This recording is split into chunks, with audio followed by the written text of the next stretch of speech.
नमस्कार। मैं doctor Jitendra Kumar Marothia, associate professor इतिहास विभाग, सम्राट पृथ्वीराज चौहान राजकीय महाविद्यालय अजमेर।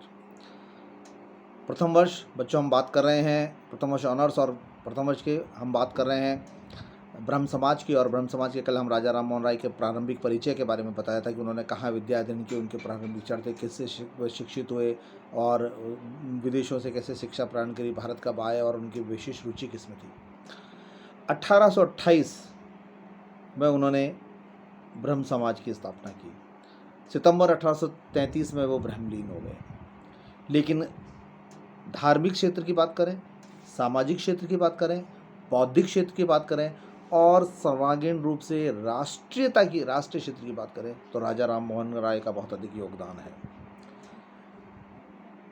भारत में नहीं वरन विदेशों में भी आधुनिक भारत के जनक कहे जाते हैं। अंग्रेजी शिक्षा के समर्थक थे। लेकिन उससे पहले हम इस बात को ध्यान में रख लें कि धार्मिक क्षेत्र में सीधे सीधे तौर पर उनके क्या विचार थे। मूर्ति पूजा और कर्मकांड के प्रबल विरोधी थे और न केवल भारत में इसके विरोधी थे कर्मकांड के, बल्कि जो ईसाई धर्म है या मुस्लिम धर्म है उसमें जो एक ईश्वरीय अवतार के दावे का जो बात की जाती है, ईश्वरीय अवतार के जो दावे की बात की जाती है, उस पर उन्होंने सीधा सीधा प्रहार किया और पहला आक्रमण ही उनका उस पर था। वह कहते थे कि इस तरीके से कोई भी चमत्कार नहीं हो सकता। भक्ति एक अलग चीज़ होती है, लेकिन इस तरीके से कोई भी सिद्धि या चमत्कार नहीं हो सकता। और इसी कारण से जब यह संदेश उन धर्म परिवर्तन करने लग गए हिंदुओं पर गया तो धीरे धीरे धर्म परिवर्तन रुक गया।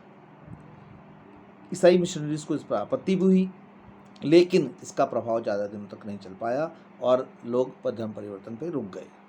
ब्रह्म समाज मूलतः भारतीय था और इसका आधार उपनिवेश का अद्वैतवाद था। अब मोटे तौर पर अगर ब्रह्म समाज की शिक्षाओं की बात करें तो मान सकते हैं हम कि वही ईश्वर एक है और संसार का जो मूल पालक और रक्षक वही है, आत्मा अमर है। और उन्होंने इसको एक तरीके से ये भी कहा कि इसमें असीम क्षमता है आत्मा में कि वह अपने कार्यों के लिए जो है इन सब के कार्यों के लिए भगवान उत्तरदायी होता है। आध्यात्मिक उन्नति के लिए प्रार्थना, भगवान का आश्रय और उसके अस्तित्व की अनुभूति बहुत जरूरी होती है और ऐसा उन्होंने कहा और ऐसा देखने को प्रचलित मिलता भी था। किसी भी बनाई गई वस्तु को ईश्वर समझकर उसकी पूजा जो है करनी चाहिए, ना कि किसी पुस्तक या पुरुष को मोक्ष का एक साधन मानना चाहिए। यानी किसी बनाई वस्तु को ईश्वर समझकर पूजा तो नहीं करनी चाहिए, लेकिन उसके ज्ञान को, उसके द्वारा रचित पुस्तक को, उसके पुरुषत्व को मोक्ष का साधन मानना चाहिए। सभी ग्रंथों में धर्म सत्य है, सभी धर्मों में धर्म सत्य है और सभी धर्मों में कर्मकांड सम्मिलित हो गए हैं, इसलिए उनको दूर करने की आवश्यकता, ये उनकी पहली धार्मिक मान्यता थी। ब्रह्म समाज के लिए उन्होंने एक निर्माण भी कराया, भवन निर्माण कराया, दस्तावेज तैयार कराए और शास्त्र सत्ता की उपासना के लिए इस भवन का वह प्रयोग कर सकते हैं। कोई भी धर्म जो शास्त्र सत्य की खोज में वह आए और इस पर, ये उनका विचार था। प्राचीन भारतीय धर्म ग्रंथ जो उनकी प्रेरणा के थे, माना जाता है ऐसा कि उन पर आरोप था कि वह आधुनिक जो पाश्चात्य के प्रभाव थे, लेकिन फिर भी हम ये कहते हैं कि वह उनका जो ब्रह्म समाज का आधार था वो प्राचीन धर्म ग्रंथ था। जहाँ तक सामाजिक सुधार की बात करते हैं, सती प्रथा का समर्थन उन्होंने बहुत किया और 1829 में लॉर्ड बैटिंग के समय में उन्होंने इसको पारित भी कराया। हालांकि बहुत ज़्यादा विरोध हुआ, बाद में प्रीवी काउंसिल से उसको पारित कराया। स्त्री शिक्षा जो उस समय बड़ी वैसी चल रही थी स्थिति, उस पर जोर दिया। अंतर्जातीय विवाह पर, विधवा विवाह पर और आदि का उन्होंने बहुत अधिक जोर किया। तो यानी सामाजिक क्षेत्रों की तरफ में देखें तो राजा राम मोहन राय के बहुत अधिक थे और उन सामाजिक सुधारों को जब वो प्रचलित करने लगे तो उनको विरोध हुआ, इसलिए उन्होंने इन सुधारों का कानूनी रूप दिया। संपत्ति के आधारों पर पुरुष और स्त्री दोनों का अधिकार रहे, इस पर भी उनका बहुत अधिक फोकस रहा था। समाज सुधार के क्षेत्र में ब्रह्म समाज का एक अद्वितीय योगदान है और सीधा सीधा कह सकते हैं कि राजा राम मोहन राय इसके लिए बहुत बहुत बधाई के पात्र भी माने जाते हैं या उनको हम बहुत श्रद्धा स्वरूप देखना चाहिए। ऐसा कोई सा भी धर्म नहीं है जिसकी कुरीति पर ब्रह्म समाज ने आक्रमण नहीं किया हो। जहाँ तक साहित्य के क्षेत्र में बात करें, आगे केशव चंद्र सिंह, देवेंद्र नाथ टैगोर, उन्होंने तत्वबोधिनी सभा संगत सभा, भारतीय समाज सभा, तत्व कौमुदी, ये तो संगठन है, ब्रह्म पब्लिक, अपने में एक संजीवनी आदि पत्र प्रकाशित भी किए। तो शिक्षा के क्षेत्र में, साहित्यिक क्षेत्रों में भी अद्भुत विशेष योगदान रहा है। सामाजिक सुधारों के क्षेत्र में तो रहा ही है।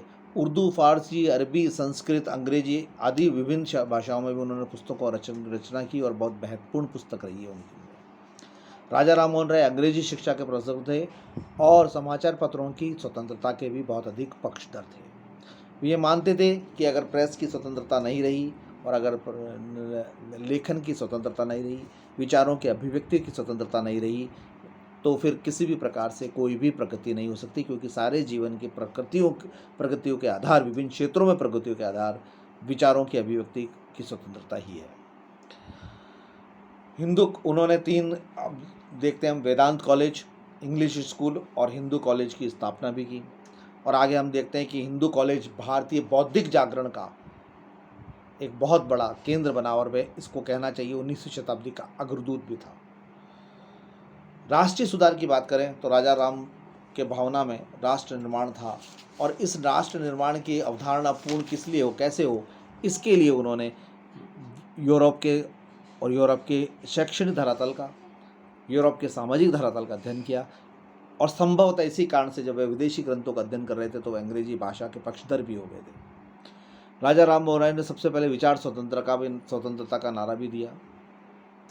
न्याय में जूरी प्रथा को उन्होंने शामिल किया और न्यायालयों में फारसी के स्थान पर अंग्रेजी भाषा को स्थान मिले, इस पर भी उनके बहुत अधिक विचार रहे।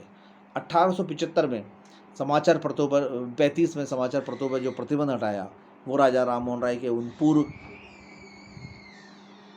किए गए कार्यों का ही परिणाम है, जिसके फलस्वरूप ये सबसे होगा। इस प्रकार हम देखते हैं कि शैक्षणिक, सामाजिक, राजनीतिक और धार्मिक इन सारे विचारों पर ब्रह्म समाज की अद्भुत देन है। धन्यवाद।